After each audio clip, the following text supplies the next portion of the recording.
முக்கியமான ஆள் தான் யாருன்னா அதற்கு உமர் ரலியல்லாஹு அன்ஹு. அதனால அவங்களுடைய கட்டளையை ஏற்று நைல் நதி ஓடுனதுல பெரிய ஒரு ஆச்சரியமே இல்லை, பெரிய ஆச்சரியமே இல்லை. அந்த மாதிரி அதற்கு உமர் ரலியல்லாஹு அன்ஹு காலத்துல சில சம்பவங்கள், சில கராமாத்துகள் நடந்திருக்குது. அதே மாதிரி இன்னொரு பெரிய கராமத், இன்னொரு பெரிய சம்பவம் அப்படின்னு சொன்னா, மதீனால நெருப்பு பிடிச்சிருது. மதீனால ஒரு இடத்துல நெருப்பு பிடிச்சிருது. சஹாபாக்கள் தண்ணி அள்ளி ஊத்துறாங்க, மண்ணள்ளி போடுறாங்க, நெருப்பு அணைகிற மாதிரி இல்ல. அது உமர் ரலியல்லாஹு அன்ஹு ஒரு சீட்ல எழுதி அல்லாஹு அக்பர் அல்லாஹு அக்பர் அல்லாஹு அக்பர் எழுது, யா நாரு உஸ்குனி பிதினில்லாஹ், நெருப்பே அல்லாஹ்வுடைய கட்டளையை கொண்டு, அல்லாஹ்வுடைய கட்டளையை கொண்டு, அல்லாஹ்வின் சத்தியம் என்று சொல்கின்றேன், அல்லாஹ்வுடைய கட்டளையை கொண்டு அணைந்து விடு அப்படின்னாங்க. சொல்ல அந்த எழுதி அந்த நெருப்பு மேல தூக்கி போட்ட உடனே நெருப்பு அணைஞ்சு போச்சு. ஏன்னு சொன்னா நபி ஸல்லல்லாஹு அலைஹி வஸல்லம் ஹதீஸ் இருக்குது, ருப்ப மஸ்ஊஷ் ருப்ப அஷ்அஃப மதுஃபூஇன் பில் அப்வாபி, எத்தனையோ பரட்டை தலையர்கள் ரசூலுல்லாஹ் சொல்றாங்க, எத்தனையோ பரட்டை தலையர்கள் பாக்குறது பங்கற மாதிரி இருப்பாங்க, பாக்குறது பங்கற மாதிரி இருப்பாங்க. மதுஃபூஇன் பில் அப்வாபி, அவர்கள் வீடுகளுக்கு வந்தால் வீடுகளில் அவங்க வரவேற்கப்பட மாட்டாங்க, கதவை சார்த்தப்படும். மதுஃபூஇன் பில் அப்வாபி, கதவுகளில் விரட்டப்படும், அடைக்கப்படும். அப்படிப்பட்ட எத்தனையோ பரட்டை தலையர்கள். ஆனா அல்லாஹ்வுக்கு எவ்வளவு நெருக்கமா இருப்பாங்க அப்படின்னு சொன்னா, லவ் அக்ஸம அலல்லாஹி, அல்லாஹ்வை சத்தியமிட்டு ஒரு காரியத்தை சொல்வார்கள் என்றால் ல அபர்ரஹு, அல்லாஹ் அதை நிறைவேற்றி கொடுப்பான். நபி ஸல்லல்லாஹு அலைஹி வஸல்லம் சொல்றாங்க. பாக்குறது பரட்ட பங்கரையா இருப்பாங்க, ஆனா அல்லாஹ்வுக்கு எவ்வளவு நெருக்கம் அப்படின்னு சொன்னா, அல்லாஹ்வை சத்தியமிட்டு ஒரு காரியத்தை செய்வார்கள் என்றால், ஒரு காரியத்தை சொல்வார்கள் என்றால் அல்லாஹ் என்ன பண்ணுவாங்க, நிறைவேற்றி கொடுப்பான். நபி ஸல்லல்லாஹு அலைஹி வஸல்லம் சொன்னாங்க. அதுக்காக வேண்டி பரட்டத்துல இருக்கிறவங்க பார்த்து தேடி போயிடாதீங்க. அதாவது பால் வெள்ளையா இருக்கும், ரசூலுல்லாஹ் சொல்றாங்க பால் என்பது நிச்சயமா வெள்ளையாத்தான் இருக்கும் அப்படிங்கிறதுக்காண்டி வெள்ளையா இருக்கிறதுலாம் சுண்ணாம்பு எடுத்து குடிச்சிட முடியுமா? ரசூலுல்லாஹ் சொல்லிட்டாங்க பால் வெள்ளையாத்தான் இருக்கும், அதனால வெள்ளையா இருக்குது, அதனால எடுத்து குடிச்சு சொல்ல முடியுமா? ஆனா சகோதரர்களே, எத்தனையோ பரட்டை தலை சொன்னா அல்லாஹ்வுக்கு நெருக்கமானவர்கள். அப்படிப்பட்ட பரட்டை தலையில் ஒருத்தர் தான் அதற்கு உமர் ரலியல்லாஹு அன்ஹு. பெருமானார் சொல்றாங்க பாருங்க, பார்ப்பதற்கே ரொம்ப பங்கர கோலத்துல இருப்பாங்க, எளிமையான ஆடையில இருப்பாங்க. ஆனால் அல்லாஹ்வுக்கு எந்த அளவுக்கு நெருக்கமா இருப்பாங்க சொன்னா, அல்லாஹ்வை சத்தியமிட்டு நீ இப்படி செய் அப்படின்னு அல்லாஹ் சொன்னா, அவங்க சொன்னாங்கன்னா அல்லாஹ் அதை நிறைவேற்றி கொடுப்பான். அந்த ஹதீஸ் அடிப்படையில் தான் ஹஜ்ரத் உமர் ரலியல்லாஹு அன்ஹு அல்லாஹ்வை சத்தியமிட்டு இந்த காரியங்களை செய்தார்கள், அல்லாஹ் சுப்ஹானஹு நிறைவேற்றி கொடுத்தான். அத்தகைய உமர் ரலியல்லாஹு அன்ஹு தங்களுடைய 63வது வயதிலே, இன்னும் நிறைய சம்பவங்கள் இருக்கு சொல்றதுக்கு.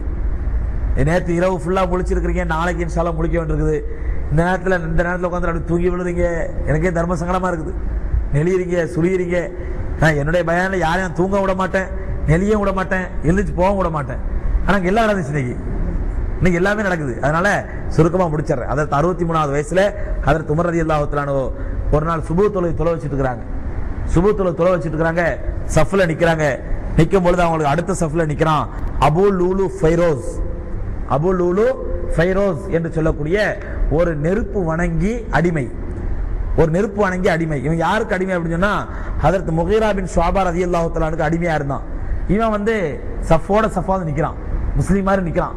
நின்று ஹஜ்ரத் உமர் ரலியல்லாஹு தஆலா தக்பீர் கட்டின உடனேயே ஹஜ்ரத் உமர் ரலியல்லாஹு தஆலா பின்னால இருந்து கத்தியால ஒரே குத்து குத்திடுறான். ஒரு குத்துல 4-5 குத்து குத்துறான், கழுத்துல இடுப்புல 4-5 குத்து குத்துறான்.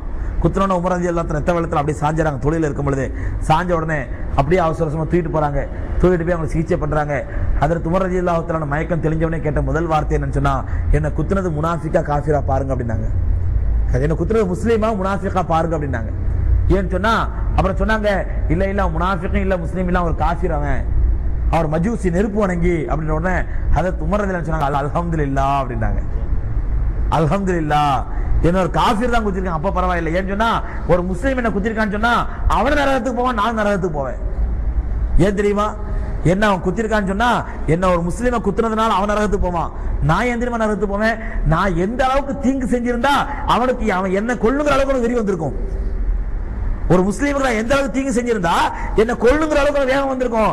அதனால நான் அவன் என்ன கொத்திருந்தான்னு சொன்னா 2 பேரும் நரகத்துக்கு போயிருப்பான். அல்ஹம்துலில்லாஹ், அல்லாஹ் என்ன பாதுகாத்தான், நான் சொர்க்கவாதி ஆயிட்டேன். அதனால என்ன ஒரு காஃபிர் தான் குத்திருக்கான், பரவாயில்லை அப்படின்னு சொல்லி உமர் ரலியல்லாஹு அன்ஹு சொன்னாங்க. அந்த ஹஜ்ரத் உமர் ரலியல்லாஹு அன்ஹு குத்தப்பட்ட பிறகு 3 நாட்கள் வரை உயிரோடு இருக்கிறாங்க. அந்த இடைப்பட்ட காலத்துல ஹஜ்ரத் சுஹைப் ரலியல்லாஹு தஆலா அவங்க தான் பள்ளிவாசல்ல தொலை வைக்கிறாங்க. ஹஜ்ரத் உமர் ரலியல்லாஹு அன்ஹு 3வது நாள் வஃபாத்தான உடனேயே ஹஜ்ரத் சுஹைப் ரலியல்லாஹு தஆலா ஜனாஸா தொலை வைக்கிறாங்க. ஹஜ்ரத் உமர் ரலியல்லாஹு தஆலாவுடைய மகன் அப்துல்லாஹ் இப்னு உமர், ஹஜ்ரத் உஸ்மான் இப்னு அஃபான், ஹஜ்ரத் அலி இப்னு அபி தாலிப், ஹஜ்ரத் அப்துர் ரஹ்மான் இப்னு அவுஃப் ரலியல்லாஹு தஆலா இந்த 4 பேரும் கபூர்ல இறங்கி ஹஜ்ரத் உமர் ரலியல்லாஹு தஆலா அடக்கம் பண்றாங்க. அடக்கம் பண்றதுக்கு முன்னாடி சகோதரர்களே, அவங்க மௌத்தார் சக்கராத் நேரத்தில் இருக்கிறாங்க, குத்தப்பட்ட நேரத்தில் இருக்கிறாங்க. அந்த நேரத்தில் ஹஜ்ரத் உமர் ரலியல்லாஹு தஆலா பெருமானாருடைய மகள் ஆயிஷா கிட்ட ஆள் அனுப்புறாங்க. ஆயிஷா ஆள் அனுப்பி, ஆயிஷாவே பெருமானார் ஸல்லல்லாஹு அலைஹி வஸல்லம் உன்னுடைய வீட்டில் அடக்கமா இருக்கிறாங்க, அதுக்கு பதில் உன்னோட தந்தை அடக்கமா இருக்கிறாங்க.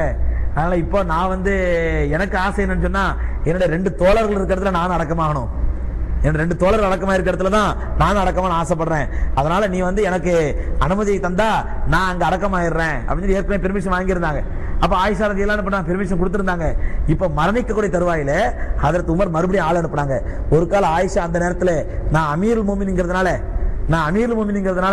என் மேல உள்ள பயத்தினாலேயோ அல்லது என்னுடைய முரட்டு சுபாவத்தை பார்த்தோ எனக்கு அனுமதி கொடுத்துருக்கலாம். அதனால இப்ப நான் மௌத்தா போறேன், இப்ப அவங்க அச்சங்கச்சனா இருக்க வாய்ப்பு இல்லை, இப்பவுமே நீங்க கேளுங்க அப்படின்னு உடனே மறுபடியும் கேட்கறாங்க. அப்துல்லாஹ் இப்னு உமர் ரலியல்லாஹு தஆலா கேட்ட உடனே ஆயிஷா சொல்றாங்க, ஏற்கனவே அனுமதி கொடுத்துட்டேன், தாராளமா அங்க அடக்கம் பண்ணீங்க அப்படின்னு சொன்ன உடனே அவருடைய அனுமதியின் பேரில் அந்த இடத்திலே அடக்கம் செய்யப்படுகிறார்கள். சகோதரர்களே, இதற்கு பிறகு நடக்கிற விஷயத்தை ஆயிஷா ரலியல்லாஹு தஆலா சொல்றாங்க, என்னுடைய வீட்டில தான் உமர் ரலியல்லாஹு அடக்கம் சொன்னாங்க, ஆனால் நான் பெருமானார் ஸல்லல்லாஹு அலைஹி வஸல்லம் அடக்கமா இருக்கிறவர்களும் என்னுடைய வீட்டில என்ன பண்ணுவேன், அந்த ரசூலுல்லாஹ்வுடைய கபருக்கு பதில் என்ன வீட்டினுடைய பகுதியில் அடக்கம் பண்ணிருக்காங்க. அப்ப அங்க அந்த கபர் பக்கம் போவேன் வருவேன். ஏன்னா பெருமானார் யாருக்கு, எனக்கு யாரு கணவன். அதற்கு பிறகு அபூபக்கர் அடக்கம் பண்ணாங்க. அப்ப நான் சர்வசாதாரணமா அந்த வீட்டுக்குள்ள போவேன் வருவேன். ஏன்னு சொன்னா அங்க எனக்கு அபூபக்கர் யாரு, எனக்கு தாப்பன். ஆனால் உமர் ரலியல்லாஹு தஆலா அடக்கமான பிறகு நான் அந்த அறைக்குள்ள முகத்தை மூடிக்கிட்டு தான் போவேன். ஏன்னா உமர் எனக்கு யாரு, அந்நியர். உமர் எனக்கு அந்நியர், சொந்தம் கிடையாது, மகரம் கிடையாது. அதனால நான் மௌத்தா பண்ண பிறகு உமர் அடக்கம் செய்யப்பட்ட பிறகு கூட நான் அந்த கபர் அந்த அறைக்குள்ள போறதா இருந்தா நான் முகத்தை மூடிக்கிட்டு தான் போவேன். சகோதரர்களே, பெருமானார் ஸல்லல்லாஹு அலைஹி வஸல்லம் அடக்கம் செய்யப்பட்ட, அபூபக்கர் ரலியல்லாஹு அன்ஹு அடக்கம் செய்யப்பட்ட அந்த நேரங்களில் எல்லாம் சர்வசாதாரண போயிட்டு வந்துட்டு இருந்தேன்னா, உமர் ரலியல்லாஹு தஆலா அடக்கம் செய்யப்பட்ட பிறகு நான் எப்படி பண்ணுவேன், முகத்தை மூடிக்கிட்டு தான் நான் போயிட்டு வருவேன் அப்படின்னு அதற்கு ஆயிஷா ரலியல்லாஹு தஆலா எங்க பஸ் ஏறி கார் ஏறி ரயில் ஏறி தர்காவுக்கு போறத பத்தி சொல்லல, தன்னுடைய வீட்டுக்குள்ளே ஒரு பகுதியில் இருக்கிற கபரு, தன்னுடைய வீட்டுக்குள்ளே ஒரு பகுதியில் இருக்கிற கபரு, அங்கே ஒரு அந்நிய ஆண் அடக்கம் செய்யப்பட்டான்னு சொன்ன உடனே அதற்கு ஆயிஷா ரலியல்லாஹு தஆலா அவ்வளவு பேணுதலா இருக்கான்னு சொன்னா, இன்னைக்கு நம்ம பெண்கள் நம்ம தவறாம திறந்து விட்டுறோம். எந்த தர்காவுக்கு போயிட்டு அப்போ எங்க பக்கத்து காரி போறாளா போயிட்டா கூட போயிட்டா தப்பு இல்லை, எந்த தர்காவுக்கு வேணாலும் போ. அன்புக்குரிய சகோதரர்களே, இது ஆயிஷா ரலியல்லாஹு தஆலா உச்சகட்டமான வெட்கம். எதற்காண்டி சொல்றேன்னு சொன்னா, ஹஜ்ரத் உமர் ரலியல்லாஹு தஆலா வாழ்க்கை இப்படி முடிஞ்சு. அதற்கு பிறகு ஹஜ்ரத் உமர் என்ன பண்ணாங்கன்னு சொன்னா, தான் இறந்த பிறகு தன்னை ஹஜ்ரத் அபூபக்கர் என்ன பண்ணாங்க, கலீஃபா நியமிச்சாங்க. ஆனா உமர் என்ன பண்ணாங்க, தான் அதற்கு பிறகு யாரையும் கலீஃபா நியமிக்க விரும்பல. அதனால பண்ணாங்க, ஒரு சூரா ஜமாத் 6 பேர் கொண்ட ஒரு சூரா ஜமாத் ஹஜ்ரத் உமர் நியமிச்சாங்க. 6 பேரோட சூரா ஜமாத்தை நினைச்சு இந்த 6 பேர்ல நீங்க யாரை தேர்ந்தெடுக்கிறீங்களோ அவர் அமீரா இருக்கட்டும் அப்படின்னு சொல்லி அந்த சூரா ஜமாத்துக்கு ஹஜ்ரத் அப்துல் ரஹ்மான் இப்னு அவுஃப் ரலியல்லாஹு தஆலா அமீரா நியமிச்சு இந்த 6 பேர்ல நீங்கள் யாரை விரும்புகிறீர்களோ அவர்களை தேர்ந்தெடுத்துக் கொள்ளுங்கள் அப்படின்றாங்க. அப்ப அப்துல் ரஹ்மான் இப்னு அவுஃப் சொல்றாங்க உமர் இடத்துல, சக்கராத் நேரத்துல, உமரே உங்களுடைய மகன் அப்துல்லா எல்லா தகுதியும் இருக்குது.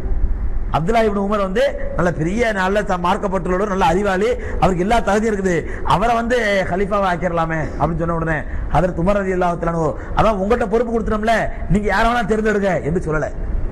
என்ன சொன்னாங்க தெரியுமா, அப்துல் ரஹ்மானே தயவு செஞ்சு அந்த காரியத்தை மட்டும் செஞ்சிடாதீங்க, தயவு செஞ்சு அந்த காரியத்தை செஞ்சிடாதீங்க. ஏன் தெரியுமா, அல்லாஹ்விடத்திலே பதில் சொல்லக்கூடிய பொறுப்பை ஏற்பதற்கு என்னுடைய குடும்பத்தில் நான் ஒருத்தம் போதும், அந்த பாரத்தை என்னுடைய மகனுக்கு கொடுக்காதீங்க, தயவு செஞ்சு அந்த வார்த்தை மானு கொடுக்காதீங்க. சகோதரர்களே, அல்லாஹ் கொடுத்த ஹிலாஃபத்தை அல்லாஹ்விடத்திலே பதில் சொல்லக்கூடிய பெரிய பாரமா தான் நினைச்சாங்க அவங்க. இந்த பாரம் எனக்கு மட்டும் போதும், என் மகனுக்கு வேண்டாம். அதனால என்ன பண்ணாங்க, எங்கே தன்னுடைய பேச்சையும் மீறி அங்கே அப்துல்லா இப்னு உமரை தேர்ந்தெடுத்து விடுவார்களோ அப்படின்னு பயந்ததுனால என்ன பண்ணாங்கன்னு சொன்னா, அந்த அப்துல்லா இப்னு உமர் ரலியல்லாஹு தஆலா அந்த 6 பேர்ல ஒருத்தரா சேர்த்துட்டாங்க. 6 பேர்ல ஒருத்தரா சேர்த்துட்டாங்க. சேர்த்து என்ன சொல்லிட்டாங்க, இந்த 6 பேர்ல யாரும் கலீஃபா வரக்கூடாது, இந்த 6 பேர் சேர்ந்து இவங்க ஒரு ஆளை கலீஃபா தேர்ந்தெடுக்கணும் அப்படின்னு சொல்லிட்டு அந்த 6 பேர்ல ஒருத்தர் அப்துல்லா இப்னு உமரை சேர்த்து இந்த 6 பேர் சேர்ந்து இன்னொருத்தர் தேர்ந்தெடுக்க அப்படின்ட்டாங்க. சில அப்படிப்பட்ட ஒரு உத்தம சீலர் ஹஜ்ரத் உமர் ரலியல்லாஹு தஆலா இந்த உலகத்தை விட்டு பிரிந்தார்கள். பெருமானார் ஸல்லல்லாஹு அலைஹி வஸல்லம் அவர்களை போன்றே அன்னாரும் சரியாக 63 வருடம் உலகத்திலே வாழ்ந்து தன்னுடைய 63வது வயதிலே உலகத்தை விட்டு விடைபெற்றார்கள்.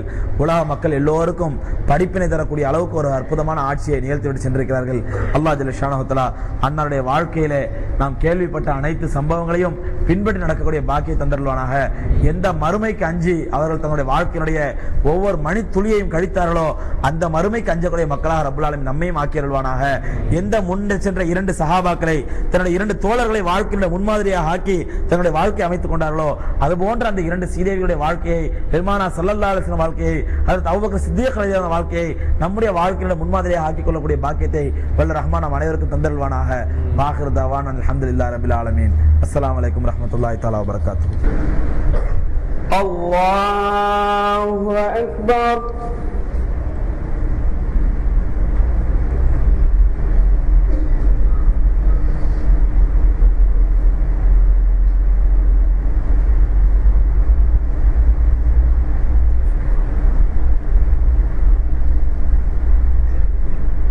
الحمد لله رب العالمين الرحمن الرحيم مالك يوم الدين إياك نعبد وإياك نستعين اهدنا الصراط المستقيم صراط الذين أنعمت عليهم غير المغضوب عليهم ولا الضالين.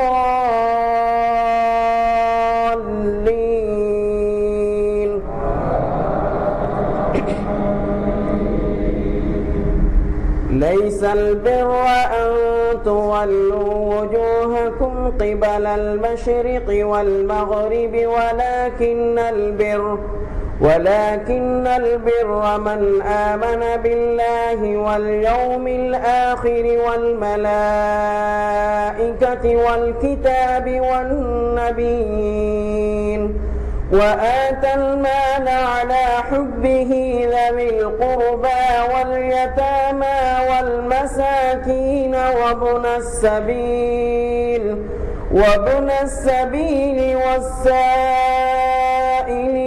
وفي الرقاب وأقام الصلاة وآتى الزكاة والموفون بعهدهم إذا عاهدوا والصابرين في البأساء والضراء وحين البأس أولئك الذين صدقوا وأولئك هم المتقون. يا أيها الذين آمنوا كتب عليكم القصاص في القتلى الحر بالحر والعبد بالعبد والأنثى بالأنثى فمن عفي له من أخيه شيء فاتباع بالمعروف وأداء إليه بإحسان ذلك تخفيف من ربكم ورحمة فمن اعتدى بعد ذلك فله عذاب أليم. ولكم في القصاص حياة يا أولي الألباب لعلكم تتقون. كتب عليكم إذا حضر أحدكم الموت إن ترك خيرا الوصية للوالدين والأقربين بالمعروف حقا على المحسنين. فمن بدله بعدما سمعه فإنما إثمه على الذين يبدلونه إن الله غفور رحيم. فمن خاف من موص جنفا أو إثما فأصلح بينهم فلا إثم عليه إن الله غفور رحيم. يا أيها الذين آمنوا كتب عليكم الصيام كما كتب على الذين من قبلكم ربكم لعلكم تتقون أياما معدودات فمن كان منكم مريضا أو على سفر فعدة من أيام أخر وعلى الذين يطيقونه فدية طعام